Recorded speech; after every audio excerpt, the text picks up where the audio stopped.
નમસ્કાર વિદ્યાર્થી મિત્રો, સહજાનંદ ગ્લોબલ સ્કૂલ તરફથી આપ સર્વનું હાર્દિક સ્વાગત છે. આજે આપણે લેખન વિભાગની અંદર લેખન કૌશલ વિશે વાત કરવાના છે. વિદ્યાર્થી મિત્રો, અગાઉ આપણે નિબંધ લેખન વિશે પણ વાત કરીએ, સમજ્યા પણ છો તમે. તો આજે વિચાર વિસ્તાર એ વિષય પર આપણે બે વિચાર વિસ્તાર જોઈશું અને તેને સમજવાનો પ્રયત્ન કરીશું. તો શરૂ કરીએ. વિચાર વિસ્તાર. તો સર્વપ્રથમ વિચાર વિસ્તાર વિશે સમજવા માટે આપણે તેનો અર્થ સમજવાનો જરૂરી છે. એમાં એક નાનકડું મુક્તક હોય કાં તો સુભાષિત હોય, જેની અંદર તેના અર્થને વિસ્તૃત કરવાનો હોય છે. એટલે કે તેનો અર્થ આપને સમજાવવા માટે અથવા તો સમજવા માટે એને વિસ્તારથી વિસ્તૃત સ્વરૂપે લખવાનું હોય છે. એના મર્મને ઉકેલવાનો છે, તો એ અર્થને ખોલવાનો હોય છે. વિચારને આપણે સમજવા માટે અમુક દ્રષ્ટાંત, પંક્તિઓ વગેરે ઉદાહરણ રૂપે મૂકવાના હોય છે. તો વિચાર વિસ્તાર જે છે એને ઉકેલવા માટે શું કરવું પડે? તો કોઈ પણ પંક્તિને આપણે ધ્યાનપૂર્વક 2 થી 3 વાર વાંચી જવી પડે અને બધા શબ્દોના અર્થ સમજવાના. કાં તો શક્ય હોય તો એકાદ શબ્દ ન સમજાય તો તેને છોડી દેવાનું, પરંતુ બને ત્યાં સુધી પ્રયત્ન કરવાનો. ઘણા શબ્દો એવા હોય છે, જો એ શબ્દને તમે પકડી પાડો, એનું મૂળ તમે શોધો, તો તમને આખો વિચાર વિસ્તાર ઉકલી જાય છે. તો આ સંદર્ભને આપણે ઉકેલીશું. તો એ જ રીતે વિચાર વિસ્તારને સમજ્યા બાદ શું કરવાનું? તો એને અનુરૂપ ઘણા દ્રષ્ટાંતો, વિગતો કાં તો પંક્તિઓ જો તમને આવડતી હોય તો એ તમારે યાદ કરીને એની અંદર ટાંકવાની હોય છે. પણ એ ધ્યાન રાખવાનું છે કે એ વસ્તુ, એ જે વિચાર વિસ્તાર છે એને અનુરૂપ હોય. જો તે અનુરૂપ ન હોય તો વિચાર વિસ્તારનો અર્થ બદલાઈ શકે છે. આ રીતે વિચાર વિસ્તારને ક્યારે આપણે સરસ રીતે એને સુંદર રીતે રજૂ કરી શકીએ, એનું વર્ણન કરી શકીએ, જો આપણું સતત વાંચન હોય તો. ચાલો આપણે વિચાર વિસ્તાર જોઈએ. વિચાર વિસ્તાર છે પહેલો, સિંહને શસ્ત્ર શા, વીરને મૃત્યુ શા. પ્રસ્તુત જે વિચાર વિસ્તાર છે એ કવિ નાન્હાલાલનો છે. તો જોઈએ કે સિંહ, અહીંયા પ્રાણીનું નામ આપેલું છે, પ્રાણી, અને જોડે એક બીજો શબ્દ છે શસ્ત્ર. હવે શા શબ્દનો અર્થ કેવા કેવા એવો કરવાનો છે. વીર એટલે કે જે યોદ્ધો છે, રણમાં જે શૂરવીરતા દાખવે છે તેને વીર કહેવાય છે. અને મૃત્યુ એટલે મરણ. એટલે કે સિંહને વળી શસ્ત્ર એટલે હથિયારની શું જરૂર, અને વીર, વીર જે પુરુષ છે એને મૃત્યુનો શું ડર એમ. તો જોઈએ એનો અર્થ પણ સમજીએ. પ્રસ્તુત ઉક્તિમાં અથવા તો પંક્તિમાં એવું પણ લખી શકાય, વીરતાનો મહિમા દર્શાવાયો છે. વીરતા, વીરતા એટલે જે સામર્થ્યવાન પુરુષ છે, જે યુદ્ધમાં કૌશલ દાખવે છે, એનો મહિમા દર્શાવાયો છે. તો સિંહને શસ્ત્રોની જરૂર પડતી નથી, તે જ રીતે વીરને મૃત્યુનો ભય હોતો નથી. સિંહના શસ્ત્રો શું છે?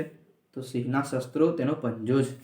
એને અલગથી શસ્ત્રો રાખવાની જરૂર નથી અને તેને બીજો કોઈ ડર પણ રહેતો નથી. એવી જ રીતે વીર પુરુષને પોતે મૃત્યુનો ભય રાખતો નથી. સિંહ એ વનનો રાજા ગણાય છે. સિંહ એ જંગલનો રાજા છે. સ્વયમેવ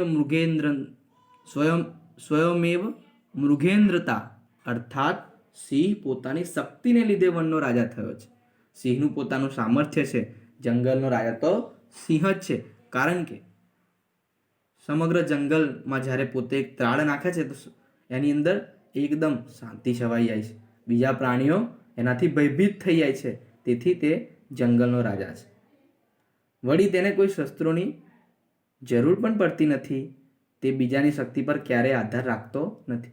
સિંહ એ બીજાના આધારે કોઈ દિવસ પોતાનો શિકાર કરતો નથી, પરંતુ પોતાની શક્તિના આધારે, પોતાના સામર્થ્યથી તે પોતાનો દબદબો રાખતો હોય છે, પોતે શિકાર કરતો હોય છે. વળી તેને ક્યારેય શસ્ત્રોની જરૂર પડતી નથી. સિંહને શસ્ત્રની જરૂર પડતી નથી. તે પોતાની શક્તિ વડે ગમે તેવા હિંસક પ્રાણીને પણ પરાસ્ત કરી શકે. ગમે તેવા પ્રાણી સામે તે લડી શકે છે. મદમસ્ત હાથીને પરાસ્ત કરી શકે છે. એટલે હાથી અને સિંહ એ બંનેમાં જુઓ તો હાથીનું વજન અને સિંહનું વજન, હાથીનું જે શરીરનો આકાર અને સિંહનો આકાર, બંનેનું શરીર વજન અલગ અલગ છે, છતાં પણ સિંહ હાથી એટલે કે મદમસ્ત હાથી એટલે જે ગાંડો થયેલો હાથી હોય છે એને પણ સિંહ પરાસ્ત કરી શકે છે. એ જ રીતે સિંહની સરખામણી અને આજે વીર પુરુષ બંનેની સરખામણી કરવામાં આવી છે. તો વીર પુરુષ પણ મૃત્યુનો ડર રાખ્યા વિના ઘમાસાન યુદ્ધમાં ઝંપલાવે છે. જ્યારે યુદ્ધ થાય છે તો વીર પુરુષ એ યુદ્ધમાં ઝંપલાવે છે, એટલે યુદ્ધમાં એને સુરાદાન ચડે છે તો એ યુદ્ધમાં પોતે આગળ રણ મેદાનમાં બહાદુરીપૂર્વક લડે છે. તો આ રણ મેદાનની અંદર લડીને તો તે પોતાનું કૌશલ દાખવે છે. ગમે તેવા સંજોગોમાં પણ તે રણ મેદાન છોડીને ભાગતો નથી. ગમે તે સંજોગો હોય પરંતુ તે રણ મેદાન છોડીને ભાગી જતો નથી. તેને પોતાના આત્મસન્માનની પડેલી હોય છે, તેને પોતાના રાષ્ટ્રની પડેલી હોય છે અને તે પોતે વીરતાપૂર્વક લડે છે. આપણે આપણી શક્તિ પર જ આધાર રાખવો જોઈએ અને મૃત્યુનો ડર રાખ્યા વિના ખુમારીથી જીવન જીવવું જોઈએ. એવી જ રીતે આપણે વીર થવાનું છે. તો વીર કઈ રીતે થઈશું? તો કે આપણે પોતાની શક્તિ પર વિશ્વાસ રાખવો જોઈએ અને વીર પુરુષની જેમ સમસ્યાઓનો સામનો કરવો જોઈએ, કારણ કે આપણને બીજો કોઈ ડર હોવો જોઈએ નહીં. અહીંયા આ ઉક્તિ સિદ્ધ થાય છે કે સિંહને શસ્ત્રોની જરૂર નથી અને વીરને મૃત્યુનો ડર નથી. બીજી પંક્તિ છે, એટલે કે બીજી ઉક્તિ એક છે અહીંયા, સિદ્ધિ તેને જઈ વરે જે પરસેવે નાય. સિદ્ધિ એટલે કે સફળતા. વરવું એટલે કે આમ જોવા જઈએ તો લગ્નમાં વરમાળા પહેરાવવામાં આવે છે. તો વરવું એટલે કે એને પ્રાપ્ત થવું. એટલે સિદ્ધિ, સફળતા તેને જ પ્રાપ્ત થાય જે પરસેવે નાય. હવે પરસેવે માણસ ક્યારે નાય? આપણે પરસેવે નાવાની વાત છે એટલે દોડ કરીને પરસેવો થાય ને આપણે નહીં પરસેવામાં રમતમાં થઈ જાય એ નહીં, પણ સખત મહેનત કરીએ તો પરસેવો થાય. એનો અર્થ એવો થયો કે જે સખત મહેનત કરે છે તેને જ સિદ્ધિ એટલે સફળતા પ્રાપ્ત થાય છે. તો જોઈએ અર્થ. પ્રસ્તુત પંક્તિમાં પરિશ્રમનો મહિમા સમજાવવામાં આવ્યો છે. અહીંયા પરિશ્રમ એટલે કે મહેનત, એનો મહિમા પ્રસ્તુત પંક્તિમાં સમજાવવામાં આવ્યો છે. જીવનમાં સફળતા મેળવવા સખત મહેનતની જરૂર છે. જીવનમાં કોઈ પણ ફિલ્ડની અંદર તમે હોય, કોઈ પણ ક્ષેત્રમાં હોય તો તમારે શાની જરૂર છે? સખત મહેનતની જરૂર છે. મહેનત કાર્ય વિના કોઈ પણ સિદ્ધિ પ્રાપ્ત થતી નથી. આપણે જો કોઈ પણ ધોરણમાં ભણતા હોય અને એમ વિચારીએ મારા તો આટલા પર્સન્ટેજ આવશે, 90%, 95%, તો આપણે એવું વિચારીને બેસી રહીએ તો આપણે એટલા આવે નહીં, પરંતુ એના માટે આપણે મહેનત કરવી પડે. પરીક્ષામાં સારા ગુણ મેળવવા માટે કે ધંધામાં આગળ વધવા માટે પરિશ્રમની જરૂર છે. પરિશ્રમ જરૂરી છે. ધંધામાં પણ ફાયદો નુકસાન ચાલ્યા કરે, પરંતુ એમાં પણ આપણે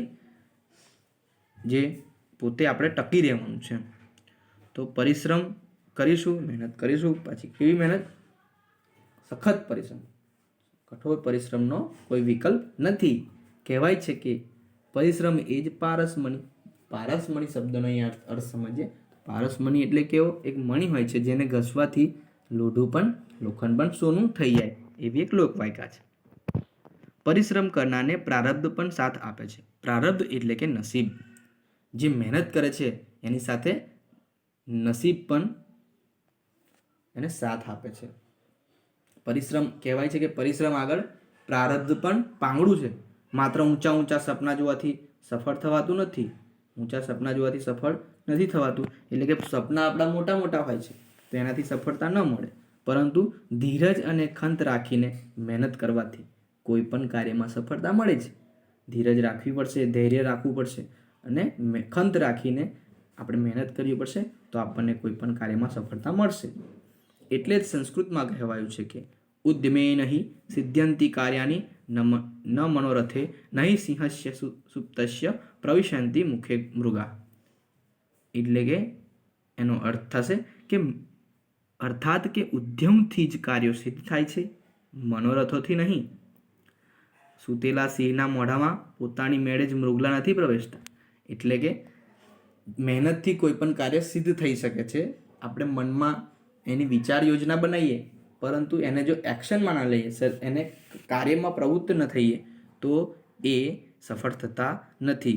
સૂતેલા સિંહના મોઢામાં પોતાની મેળે જ મૃગલા નથી પ્રવેશતા. એટલે કે સિંહ સૂતો રહે આખો દિવસ અને એવું વિચારે કે જે મૃગ છે, હરણ છે, એ પોતે મારા મોઢાની અંદર એટલે મારી પાસે આવીને મને એમ કહેશે કે લે મને તું ખા કે મારો શિકાર કર, એવું થવાનું નથી. સિંહે પોતે જાતે નીકળવું પડશે અને યોજના બનાવીને તેનો શિકાર કરવો પડશે.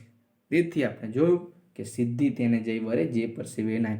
મહેનત દ્વારા જ આપણને સફળતા પ્રાપ્ત થઈ શકે છે. તો મહેનતથી આપણે નસીબ પણ સાથ આપે છે. તો આ જે વિચાર વિસ્તાર છે એ પણ આપણે જો વિચાર વિસ્તારનું મહત્વ શું છે, એક જ પંક્તિમાં તમે ઘણું બધું અર્થગ્રહણ કરી શકો. એક જ પંક્તિમાં તમે ઘણી બધી સમજૂતી મેળવી શકો છો. તેથી વિચાર વિસ્તાર એક અલગ મહત્વ ધરાવે છે. તો સરસ, આપણે બંને વિચારો જોયા, બંને વિચાર વિસ્તાર જોયા. હવે આપ પણ આવા ઘણા જે વિચાર વિસ્તારો છે તેને શોધી અને તમારી નોટબુકમાં લખશો. નવા વિચાર વિસ્તાર શોધી પોતાના મુજબ એનો અર્થ કરશો, ઉદાહરણ દ્રષ્ટાંત તાકશો એવી આશા આજ્ઞા લઉં છું. આપ સૌનો આભાર.